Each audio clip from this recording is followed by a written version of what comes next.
ప్రమాదవశాత్తు ఇల్లు దగ్ధం. మహబూబాబాద్ జిల్లా తొర్రూరు మండలంలోని దస్రు తండాలో ప్రమాదవశాత్తు ఇల్లు సామగ్రి దగ్ధమైన సంఘటన చోటు చేసుకుంది.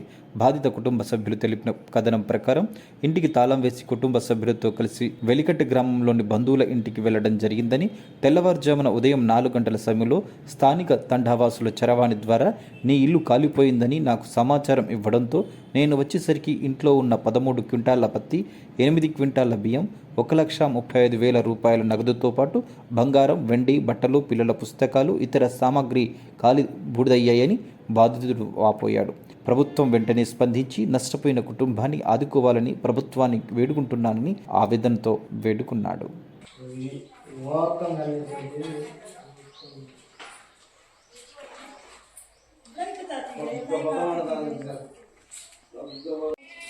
तला पूरा मारने और पूरा फोन आ पूरा फोन का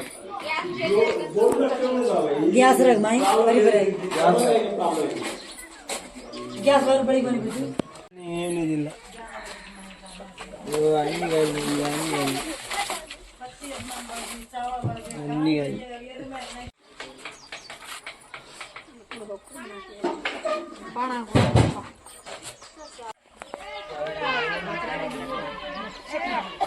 నా పేరు సీను, మా దసరు తండ వెంకటాపురం గ్రామంలో. ఈ వెంకటాపురం ఎలకట్టకు పోయినాం. ఎలకట్ట ఊరికి పోయి వచ్చేసరికి మొత్తం పత్తి కాలుతుంది, ఇల్లు మొత్తం కాలుతుంది.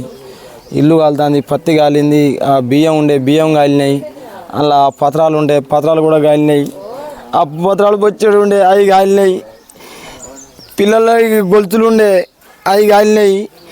ఈ మధ్య గోల్డ్ 1 తులంన్నర బంగారం అది కాలినాయి. 1,50,000 పైసలు ఉన్నాయి, ఆ పైసలు కూడా కాలినాయి.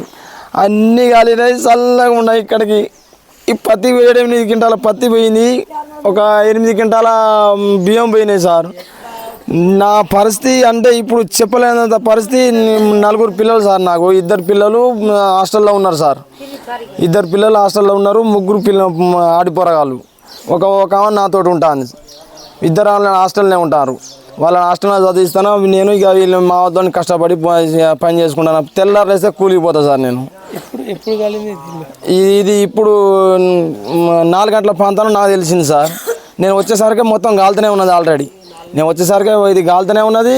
వాళ్ళు జనం మొత్తం బయట ఉన్నారు కానీ లోపల పోవడానికి ధైర్యం ఎవరు చెత్తలేరు.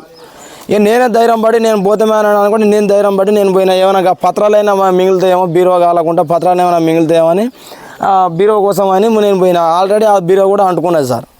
బీరో అంటుకున్నది. నీళ్ళు పోసినాం ఎవరు రామంటే కూడా కరెంట్, ఆ సమయంలో కరెంట్ కూడా బాగా అదే టైంలో కరెంట్ పోయింది సార్. ఇక కరెంట్ పోయేసరికి ఇక మేము అందరం ఆ నీళ్ళు ఈ నీళ్ళు తీసి అందరం కలిసి సలవు అర్పించినాం. నాకు దయచేసి ఇప్పటికీ నాకు చాలా నష్టం జరిగినా సార్. నాకు పర్వతానికి ఏం కోరుకున్నది సార్ నాకు అయితే అంత త్వరపడతలేదు. నేనైతే ఇక మొత్తం అయితే నాశనం అయిపోయినా. ఇప్పుడు అప్పు పత్రాలు కానీ ఆధారం మొత్తం అలానే ఉన్నాయి సార్. మాకు ఏ ఆధారం లేకుండా అయిపోయినాయి సార్. ఏది లేదు అందులో. గవర్నమెంట్ నుంచి మాకు న్యాయం కావాలి. మాకు ఏడు చేసి నేను చాలా వరకు నష్టం పోయినా గవర్నమెంట్ నాకు సహకారం చేయాలి సార్.